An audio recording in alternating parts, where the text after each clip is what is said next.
Father Principal, Dr. M.K. Jose, Vice Principals, respected professors, and dear students. Good morning to one and all. I, Assistant Professor Neha Minj, welcome one and all to the Students Development Program on Science is a Herb, Intellectual and Healthcare. Before we begin the session, there are some instructions for the participants that I would like to read out. Throughout the webinar, participants should keep the audio and video muted. Questions to the resource persons should be addressed through the Zoom chat box. Participants are requested to post questions when the speaker is speaking and should not wait for the end of his or her speech. This will save time. Kindly make sure that you post only questions in the Zoom chat box. Greetings and queries for feedback link should be avoided throughout the session. Feedback link will be made available towards the end of the webinar. Today's webinar seeks to understand science as a herb, intellectual and healthcare in pandemic situation of COVID-19. We hope today's discussions will give the participants valuable ideas and information and will be an enriching experience for all. With these words, I would like to invite Assistant Professor Archana Ekka to deliver the welcome address. Over to you, Archana ma'am. Thank you, Neha ma'am. Good morning and welcome to the Student Development Program on Science is a Herb, Intellectual and Healthcare. It gives me immense pleasure to extend to you a very warm welcome to respected our esteemed resource persons, Dr. Father Vinod Bilung, Registrar, St. Xavier's College, Ranchi, Miss A. Amrita Anandi, Father Principal, Dr. Father M.K. Joseph, Vice Principals, Professors, students, and all of you valued participants. The COVID-19 has resulted in schools shut all across the world. Globally, over 1.2 billion children are out of the classroom. As a result, education has changed dramatically with the distinctive rise of e-learning, whereby teaching is undertaken remotely and on digital platforms.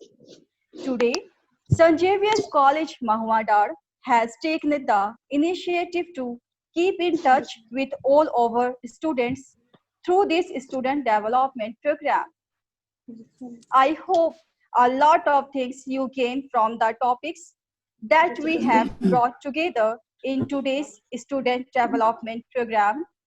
Once again, a very warm welcome to our resource persons of the day. Now, I take the honor of welcoming our Vice Principal, Dr. Sanjay Bara, deliver the inaugural address. Over to you, Sanjay sir. Thank you. Thank you, Archana ma'am. Respected Father Dr. M.K. Jose, Principal, St. Xavier's College, Mahuadar, Resource Persons, Dr. Father Binod Bilung, S.J., Registrar, Department of Mathematics, St. Xavier's College, Ranchi, and Miss A. Amrita Anandi, Research Scholar, Department of Botany, Bishop College, Tiruchirappalli.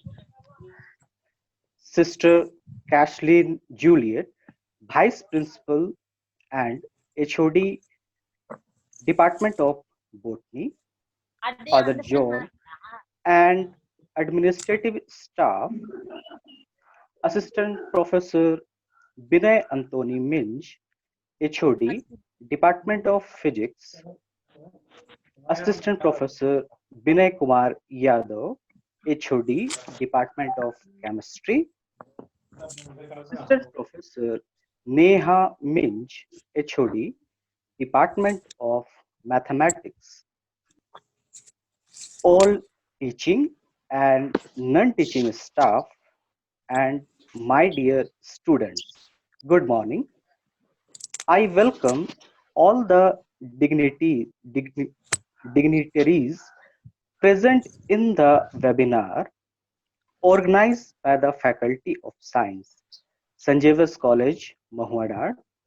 The theme of this webinar, Science is a Hub, Intellectual and Health Care, is very relevant in the current global situation. I am confident that your valuable ideas will prove useful to overcome new challenges and define a new dimension in dealing with the situation arising out of COVID-19. I wish the success of this lecture series through this webinar and wish everyone well. Thank you. Thank you, sir. Now, I would like to invite Assistant Professor Anjana Ekka to introduce and welcome our first resource person for today's webinar. Over to you, Anjana ma'am. Thank you, Neha ma'am. Good morning to all. I am privileged to welcome our first speaker, Dr. Father Vinod Bilung, for this student development program on Science is a Hub, Intellectual and Healthcare, which is being conducted by Science Faculty of St. Xavier's College, Mahuadar. Father Vinod Bilung is the registrar as well as an assistant professor of mathematics of St. Xavier's College, Ranchi. He has been associated with academic work for many years and has always been a guide for youth. With this short introduction, I request Father Vinod Bilung to share his knowledge with us. Thank you. Over to you, Father. Good morning, everybody. Thanks to Dr. Father Jose, Principal St. Xavier's College, Mahuadar, Sister Kathleen Juliet, and the whole webinar committee of St. Xavier's College, Mahuadar, for giving me this opportunity to share my experiences with you. I have been asked to speak on the subject science. As I was told that science students of St. Xavier's College, Mahuadar will be the major part of the participants.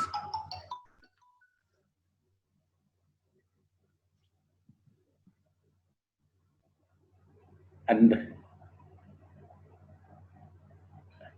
that's why I thought that instead of explaining some theory or theorem of any of the streams in science, I thought of giving some practical tips to the students of undergraduate level.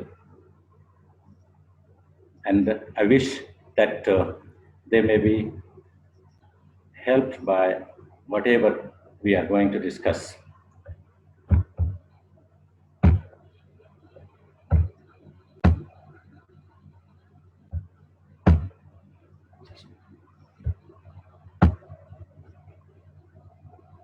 You can see some PPT on your screen. This today's topic is Science is a Herb.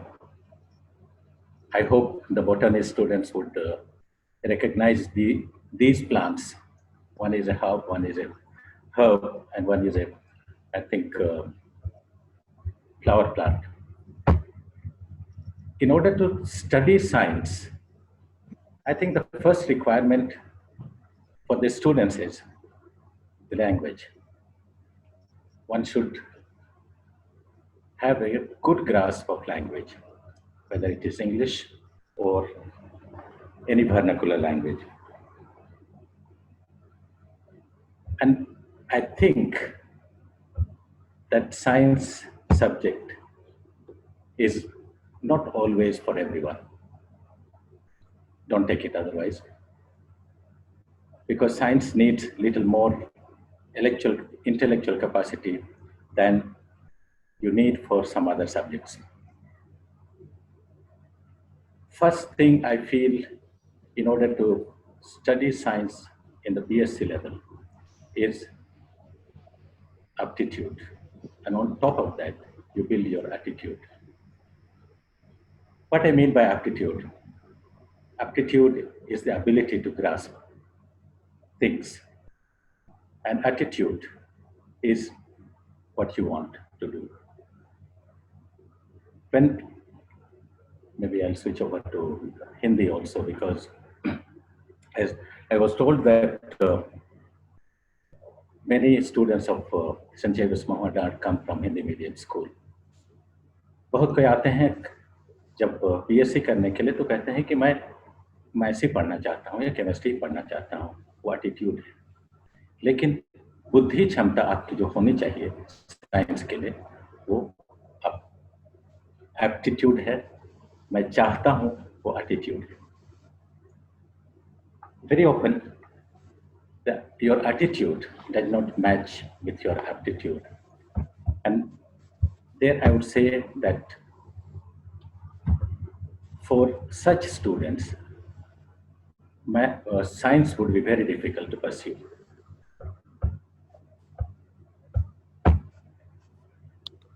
Another point I think is you should understand yourself. आपको अपने बारे में सही जानकारी होनी चाहिए, अपने को सही ढंग से समझना चाहिए, अपने कमजोरियों को और अपने एबिलिटी को भी जानना चाहिए। और अगर आप उसको नहीं जानते हैं तो शायद साइंस आपके लिए नहीं है। यहाँ कुछ चित्र दिए गए हैं। एक गोल सा चित्र है, वो है स्फीयर लिखा हुआ है उसमें।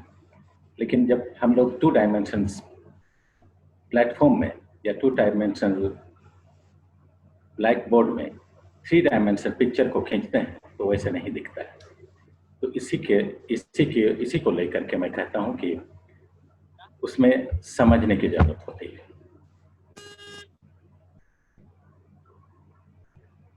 इसके साथ साथ साइंस पढ़ने के लिए कॉन्फिडेंस और ओवर कॉन्फिडेंस के बीच में आपको अंतर समझना चाहिए। जब आप कहते हैं कोई चीज को मैं जानता हूं और सही में पूछा जाए तो आप नहीं जानते हैं, तो वो ओवर कॉन्फिडेंस होगा। लेकिन अगर आप उस चीज को सही में जानते हैं और मैं जानता हूं कहते हैं तो that is confidence. If someone says I know this theory, when he or she really knows, then he or she is confident. But when he or she does not know, he says, I know it, then he is overconfident.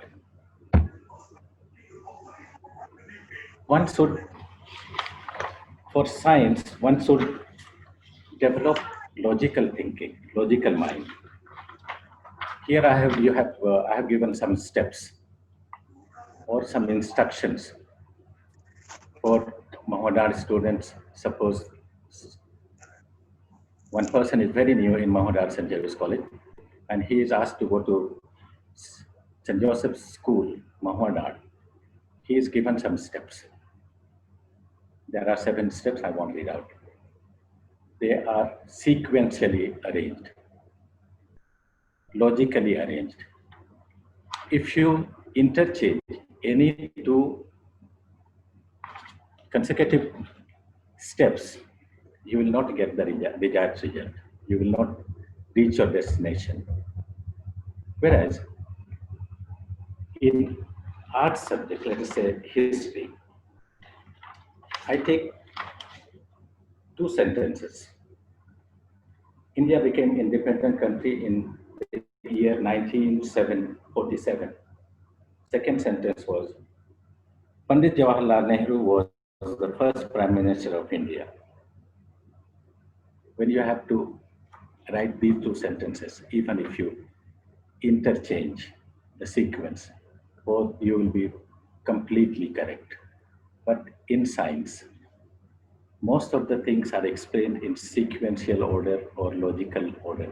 And if you interchange the sequence, either it will be meaningless or it will give you wrong meaning, wrong result.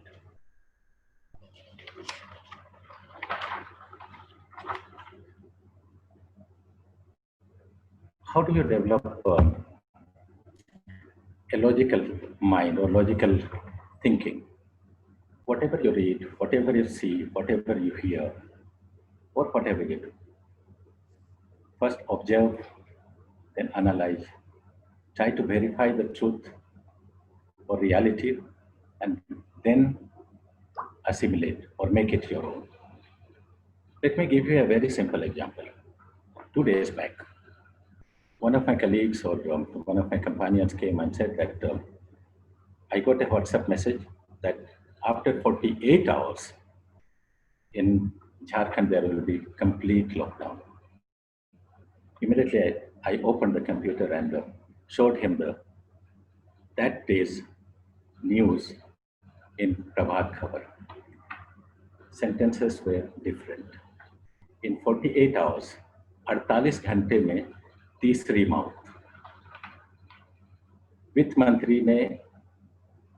वित्त मंत्री मशविरा कर रहे हैं संपूर्ण lockdown के बारे में क्या निर्णय लिया जाए, लेकिन उन्होंने कहा व्हाट्सएप देख करके बहुत चिंतित थे कि क्या होगा.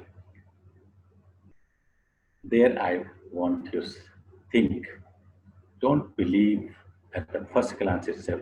Observe, listen, read, hear, whatever you do. First, you observe, analyze, verify the truth, then make it your own, and you will be able to develop your logical mind.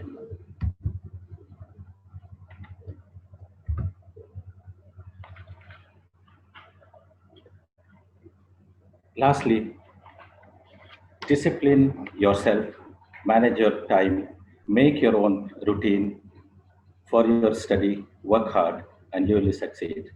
Thank you. God bless you.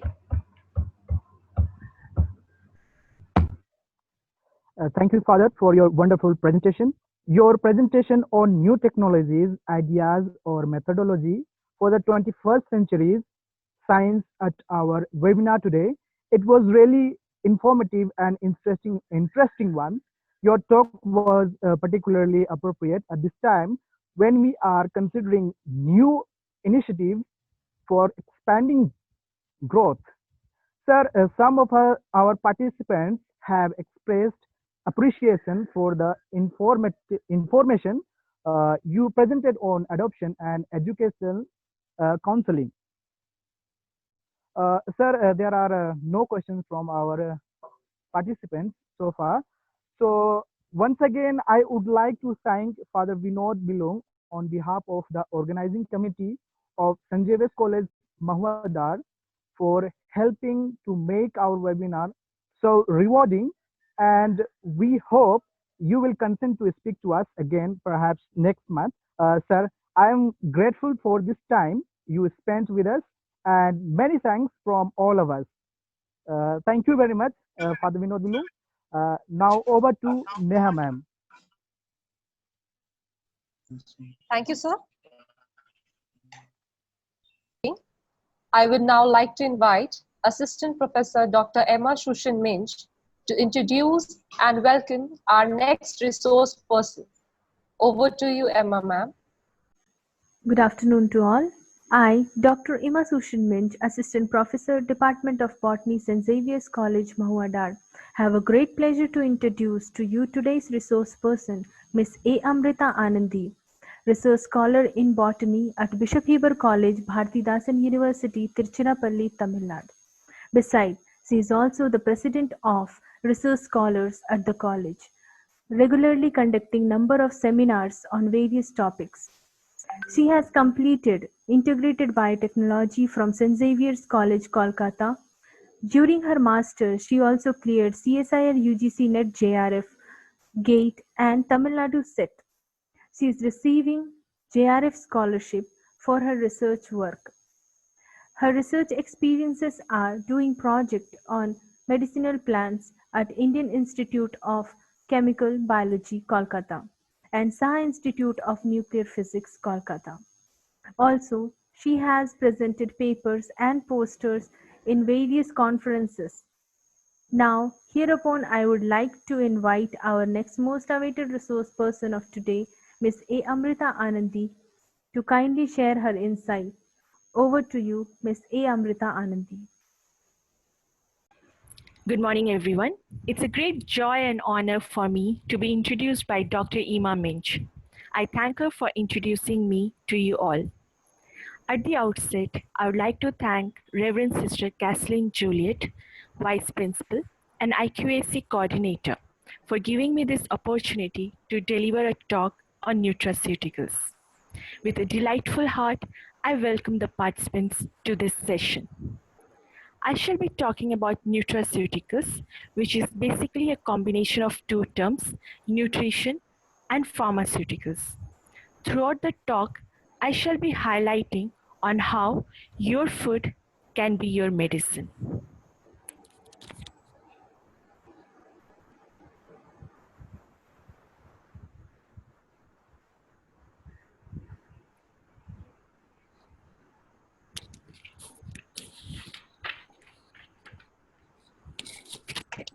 I would like to begin this webinar quoting the famous phrase of the Greek physician and father of medicine, Hippocrates.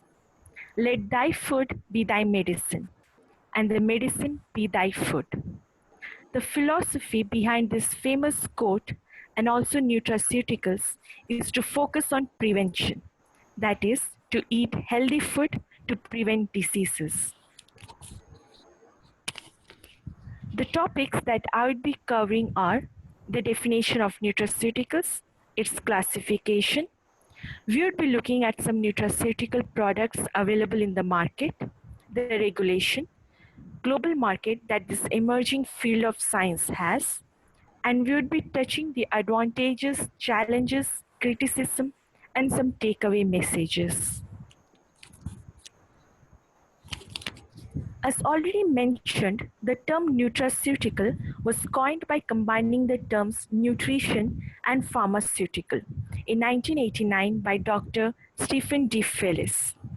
He defines nutraceutical as any substance that is a food or part of food that provides medicinal or health benefits, including the prevention and treatment of disease. So what is the basic difference between a pharmaceutical and a nutraceutical? Pharmaceutical includes drugs which are used in the treatment of disease, while nutraceutical consists of nutrients that may prevent or treat a disease. Next, moving on to the classification. Nutraceuticals can be classified in two ways. One, based on natural source, and second, based on their chemical constituents.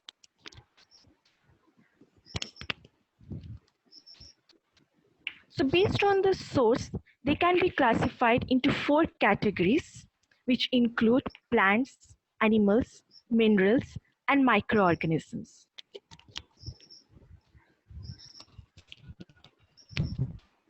Based on the chemical groups, they can be classified into 7 main groups as these: inorganic mineral supplements, probiotics, prebiotics, dietary fibers, antioxidants, phytochemicals, and herbs. We'll be looking into their details in the upcoming slides.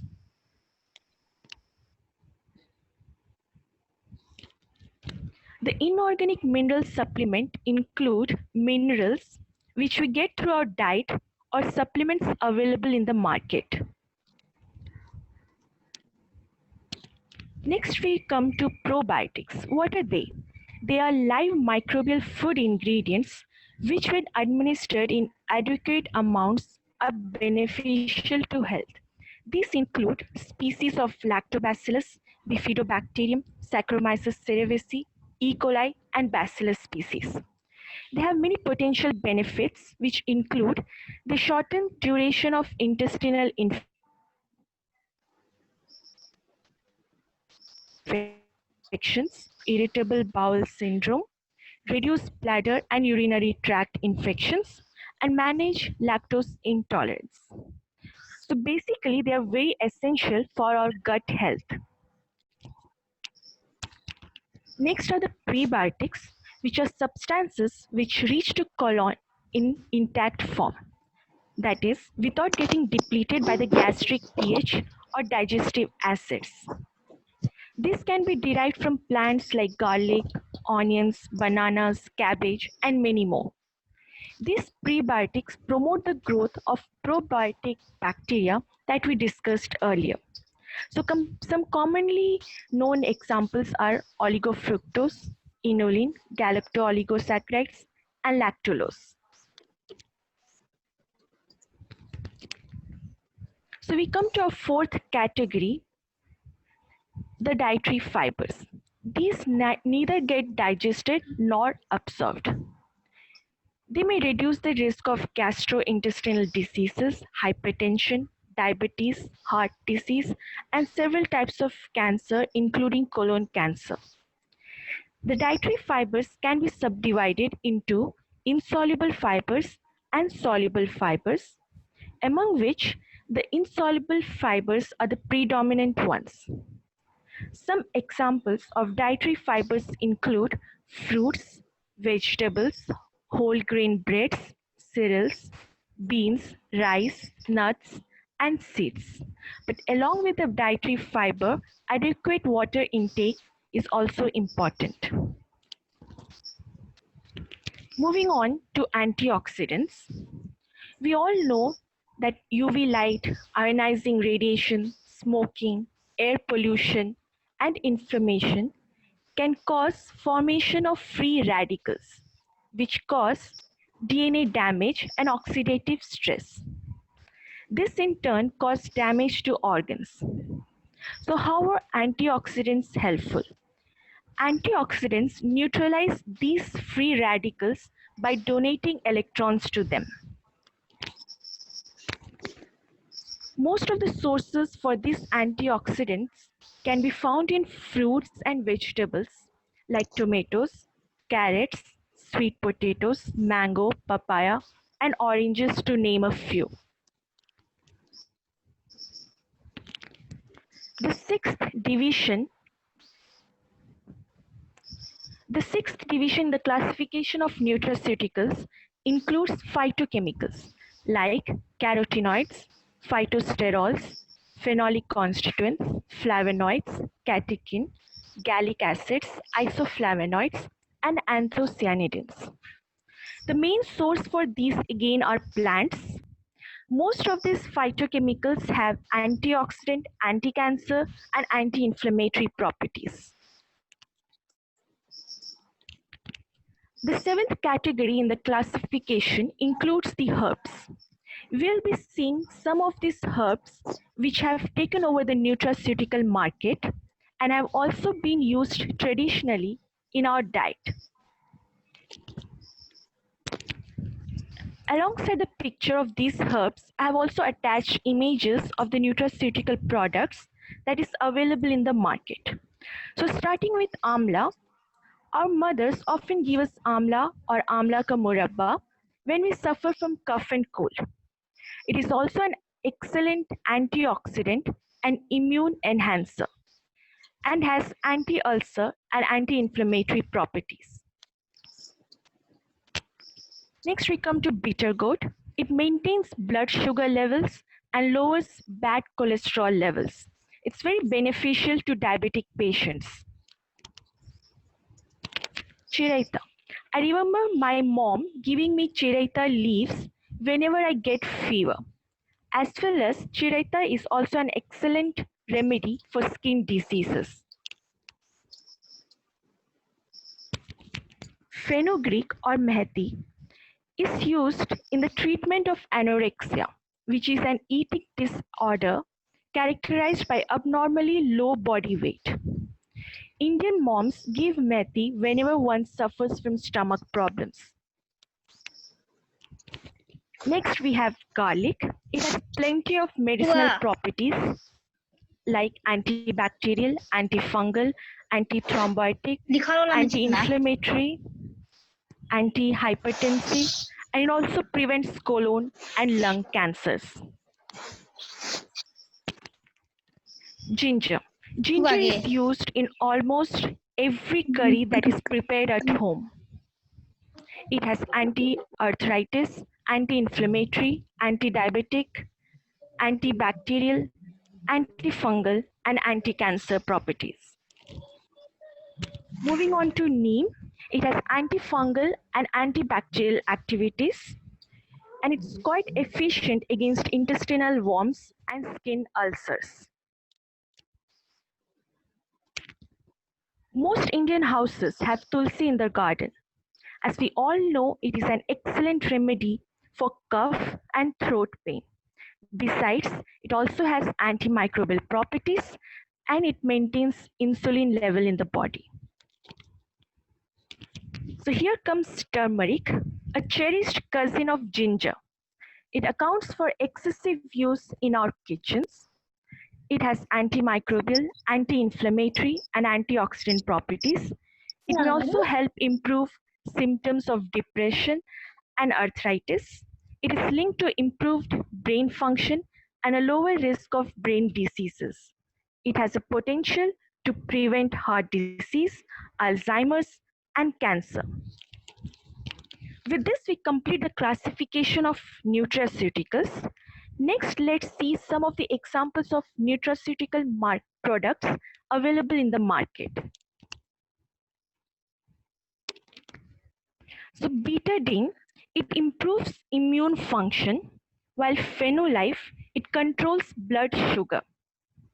Clarinol, it helps in weight loss, and Cholest Aid reduces cholesterol.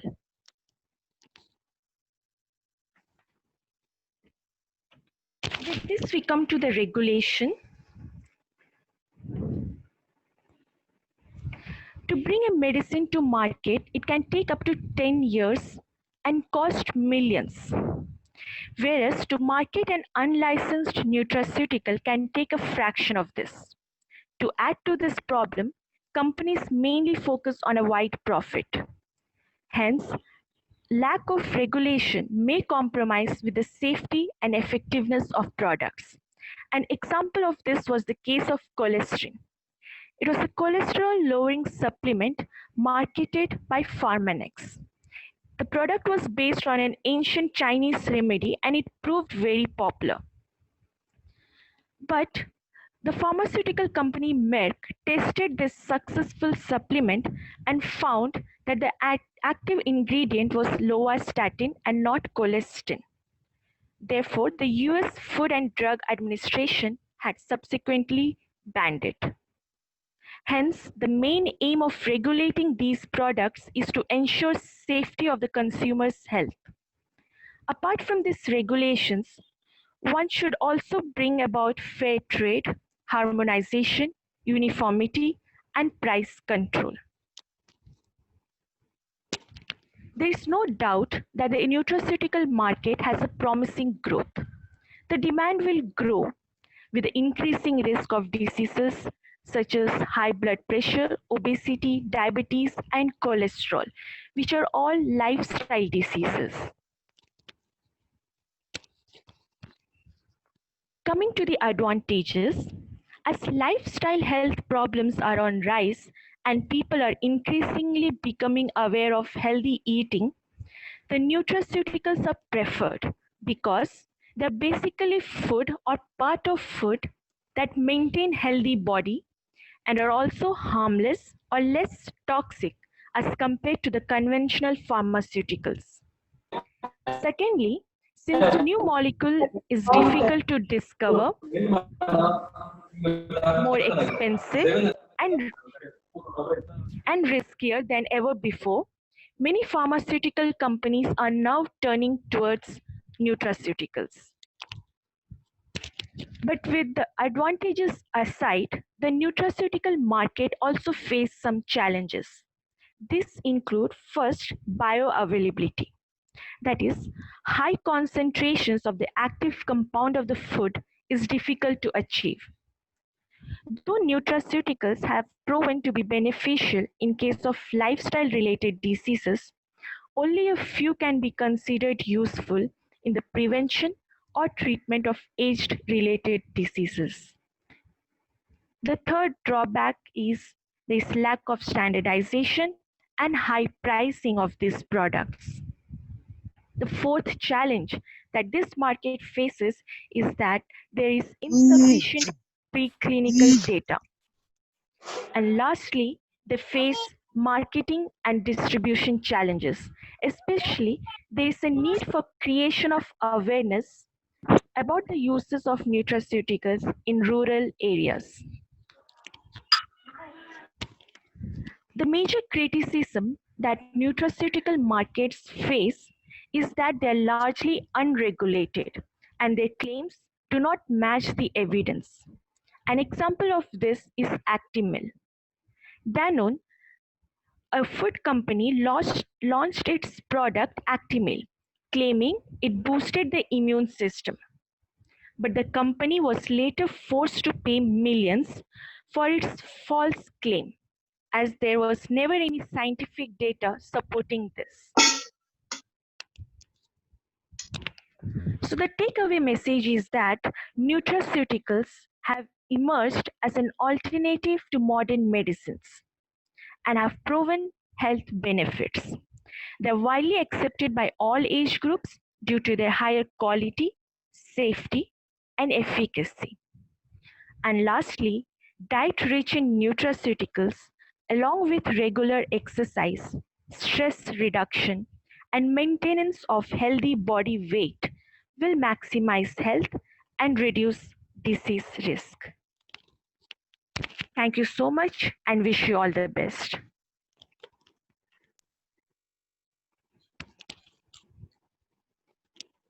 Thank you so much, Miss A. Amrita Anandi, for your wonderful and informative session. Ma'am, we have a question from one of our participants. The question is, how can we make soluble the insoluble fiber? I repeat, how can we make soluble the insoluble fiber? Ma'am, I request you to answer the question.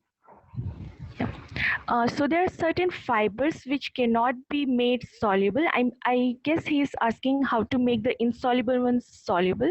So there's a purpose for everything. So these remain insoluble so that there's a better, like how we need to remove the toxins from our body, and therefore certain fibers need to be insoluble so that they get removed easily. So these fibers cannot be made soluble. They're basically constructed in such a way, and our bodies cannot make them soluble.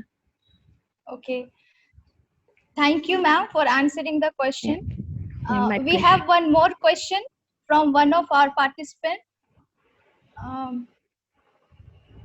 Neeraj.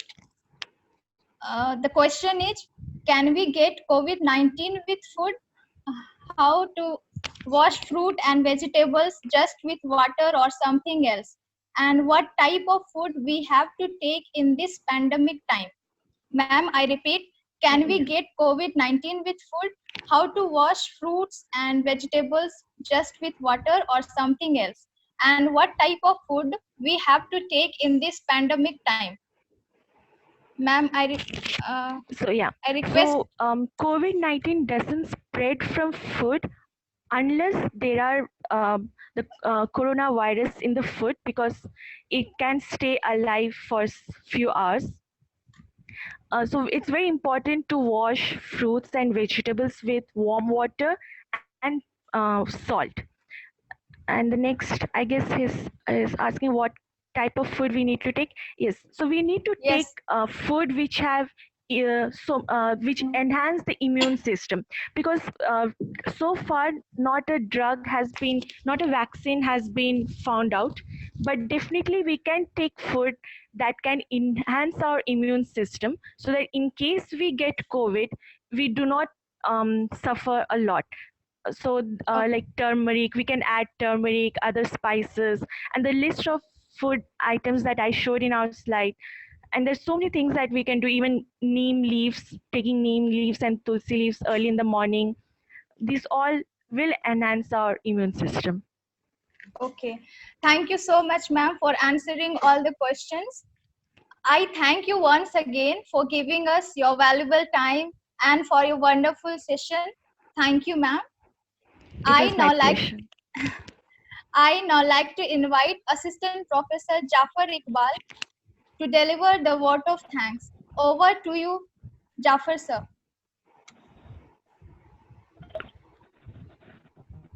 Madam, good morning to all.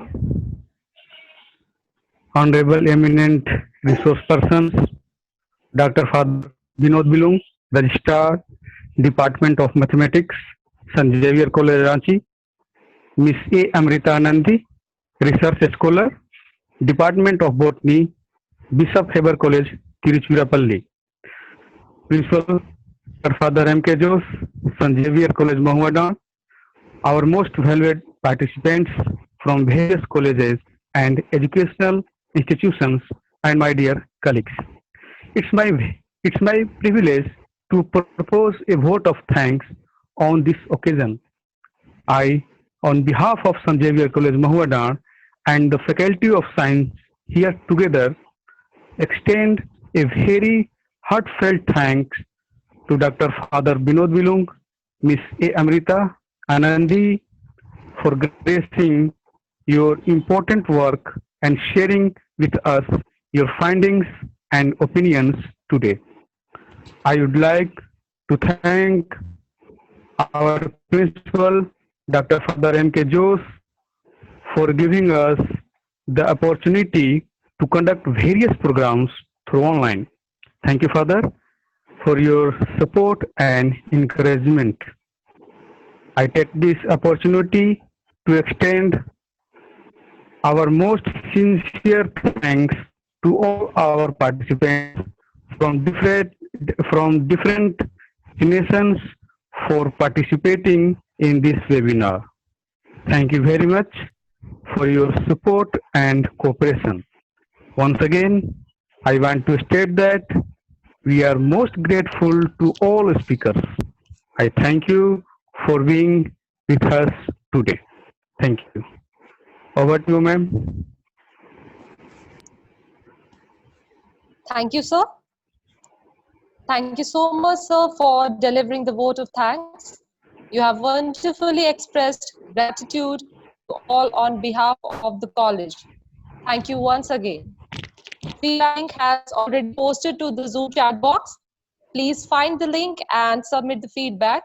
The webinar has officially concluded.